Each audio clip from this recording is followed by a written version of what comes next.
Rorac's Stupid Axe by Eric Drews. One day, the infamous anti-hero, Rorac, decided to call it quits. He'd had enough. Like all great adventurers, he gave away his worldly possessions to his friends. He was going into retirement, and maybe he would marry Miss Oni and settle down. Maybe he'd become a farmer. But one thing was clear to him. He'd never need his axe again. For this story to make any sense at all, you'd have to know a little history of this axe. This was no ordinary axe. It was handed down from God's hands to Rorac himself. Wars had been fought over this axe. Hundreds, nay thousands, had been cut down by it. This axe and Rorac were bonded. It was a part of him. He could not just give it away. If someone else had it, they would have a part of his soul. He could not just give it away. There was only one solution.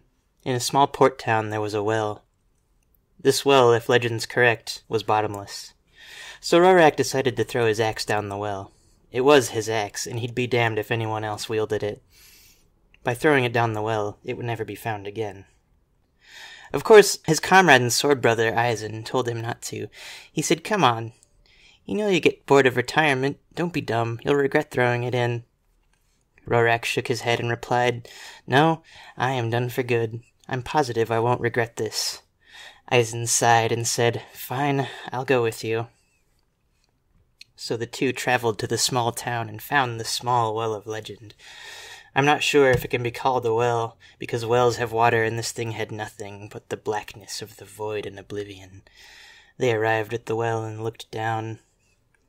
"Rorac?" asked Eisen. "Eisen?" replied Rorac. "You're sure about this?" asked Eisen. "Positive," replied Rorac. He stood there a moment, staring at his axe in his hand, his trusted weapon that had gotten him through 1,000 fights. He sighed with resignation and said, "Goodbye, friend." He tossed the axe into the well, and it disappeared into the darkness. "Rorac?" Eisen asked. "Eisen?" Rorac replied. "No regrets?" Eisen asked.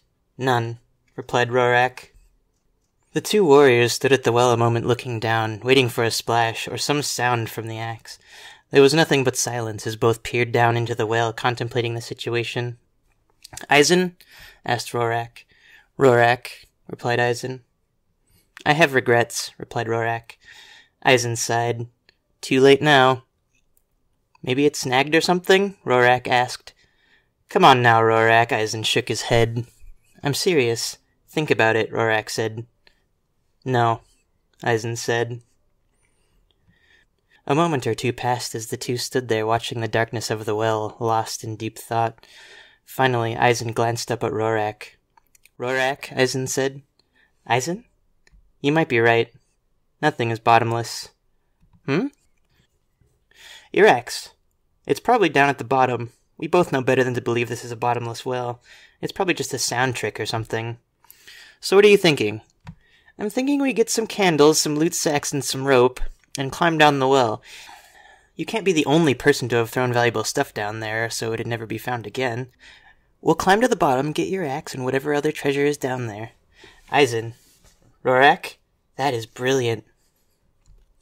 So the two went to the general store, bought 30 candles, plenty of food supplies, and hired one of the lackeys there to hold the rope for them.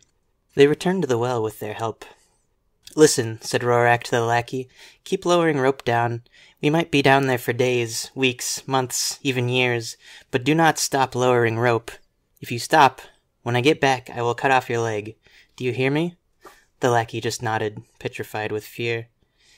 The next morning, the two friends began their descent down into the well. After a day's climb, they had still not reached the bottom. "Light a candle and toss it down," Rorac told Eisen. "Okay," Eisen said, getting a candle from his pack, lighting it and tossing it down.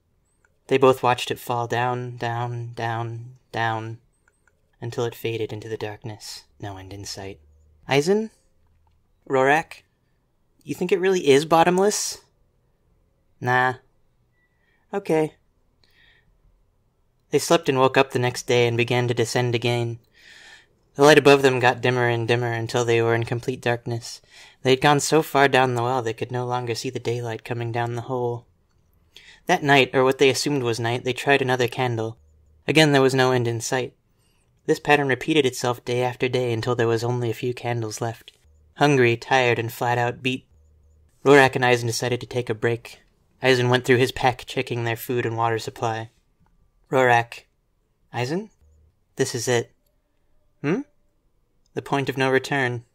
What do you mean? I mean, if we climb even a foot further, then we will not have the food, water, or energy to climb back up. Either we stop here, or we continue down the well until we meet our demise, Eisen said. They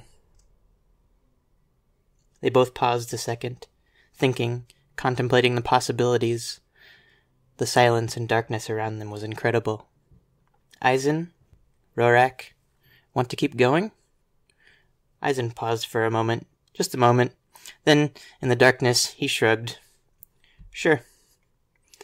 That night they slept well and began descending again the moment they woke. They spoke very little. An indeterminable amount of time later the rope stopped. Rorac, annoyed, gave a mighty tug, and the rope gave a little bit, then went lax. Eisen? Rorac? I'm pretty sure I just broke whatever the rope was attached to, Rorac said. So, what are you saying? I'm saying we're going to be in freefall soon. Oh. Yes. Oh well. We've had a good run, Eisen said, grinning. Yeah. Not to sound corny, but between these two nothing else needed to be said. They were sword brothers, true comrades. They had fought back to back, saved each other too many times to count. It wasn't a shame they were going to die. The shame would have been if they had died separately in old age, instead of together on some insane random quest. They both knew these truths, and they didn't need to say it. The two warriors let go of the rope and began descending on the cobblestone that made up the side of the well. It was harder work, but they managed. A day later, a tree flew past them with a long rope attached. Rorac? Eisen? When you pulled the rope, you pulled the tree out of the ground, Eisen said. Your point? Rorac asked. You're strong, Eisen said. I know, replied Rorac. They sat there for a minute. The two were completely worn out from what may have been months of climbing. They were completely sore and neither had any energy left. Eisen? Rorac? Got any candles left? Asked Rorac. Just one. I've been saving it, Eisen said. Holding on to the side of the well, they both wheezed, trying to breathe in a stronger, more potent breath. Both hoping for a second wind, something to rejuvenate them, but that time was long past. Rorac? Eisen? I have an idea, Eisen said. Yes, Rorac asked. Let's take the last candle and drop it. If there is still no bottom in sight, well, Eisen mused. Go on, peered Rorac. I say we drop. The tree you pulled dropped past us. Freefall will be much faster than climbing down cobblestones. Besides, Eisen said. Besides? Asked Rorac. I can't climb much longer. I'm done. They both thought about it. By now the madness of the whole thing had taken them both. They'd been quite mad from the beginning. Why else would they climb into a bottomless well? Why else would they keep going after the rations grew thin, after they had run out of rope? Perhaps fate had called them. Perhaps this was their destined end. Who are they to object to the divine wisdom of fate and doom? Eisen? Rorac? Drop the candle, Rorac said. With unspoken resignation, Eisen lit the last candle. Holding his breath, he dropped it. The candle flickered as it fell into the depths. As it descended, the two friends spoke. Well, this is for the best anyway, said Rorac. Huh? Eisen asked. Our muscles will have given up soon enough. At least now we'll be throwing ourselves into the darkness by our own volition, Rorac said. True. We'll die as we lived, by our own choice. Eisen nodded. Fitting, huh? Rorac grinned. Yeah, said Eisen. Ready? Wait till we can no longer see the candles glow. Then on the count of 3, we'll jump, Rorac said. Good plan, Eisen nodded. The candle fell. Down, down, down. Eisen. Rorac? It hit the bottom, Rorac said gruffly. Yeah, Eisen replied. Told you there's no such thing as bottomless pit. Rorac chuckled. The two climbed the rest of the way down. Look at all this treasure, Rorac said. Yeah, replied Eisen. 1,000 years of loot, gold, magic swords, rings, weapons, armor, cloaks, crowns, axes, lances, gems, and all sorts of things ours for the taking, Rorac said. If we can get this stuff out of here, we'll be the richest men in the world, Eisen said, glancing around. Yeah, But find my axe, Rorac said. It's over there, Eisen pointed. Well, grab it, then let's get this loot and find a way out of here. Good plan. Eisen went to the axe and tugged. Nothing. He strained to get it, but it wouldn't budge. It was stuck. Come and help me with this thing. It's stuck, Eisen said. "'Kay," Rorac replied. Rorac went to his axe and strained. His muscles bulged, but his axe didn't budge. Rorac was undoubtedly the strongest man on Earth, but his efforts were to no avail. Eisen? Yes, Rorac? It's stuck. Eisen said. Maybe if we both try. Good idea, Rorac said, nodding. Eisen grabbed hold of the axe next to Rorac, preparing to yank it out with their combined considerable might. On the count of 3. 1, Eisen said. 2. Wait! Rorac yelled. Huh? I have a supposition, Rorac stated. Go on, Eisen nodded. Suppose this well is bottomless. That this isn't the bottom at all, but a clog. Then suppose my axe has wedged itself in such a way that it is a linchpin for the entire thing. Suppose, for just an instant, that if we pull this axe out, all this loot, all this treasure, everything here, including us, will drain like water into the dark unknown, Rorac said. Eisen thought about it a minute, and then in the dwindling light of the candle he shook his head. No way, this is the bottom. What if you're wrong? Asked Rorac. So? Eisen replied. Good point, Rorac grinned. Ready? Yep. Rorac nodded. 1, 2, 3.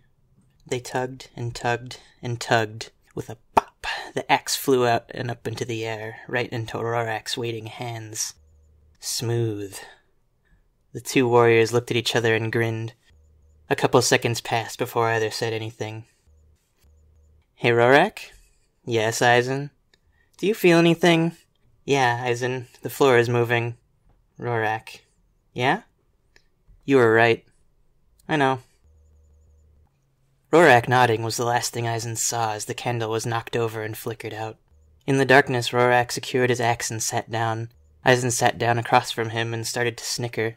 Before too long, both were laughing a rich, strong, healthy laugh. When the world is crumbling beneath your feet, all you can do is laugh. It was such a loud and powerful laugh that it echoed up the well and into the town. People heard it for days, echoing from the darkness. Eventually, though, it faded, and the villagers were no longer able to hear the laughter. A couple years later, the two showed up in town again. They cut off the leg of the general store lackey and then bought him a new house, and a shop of his own. How did they get out, you ask? Well, that's another story.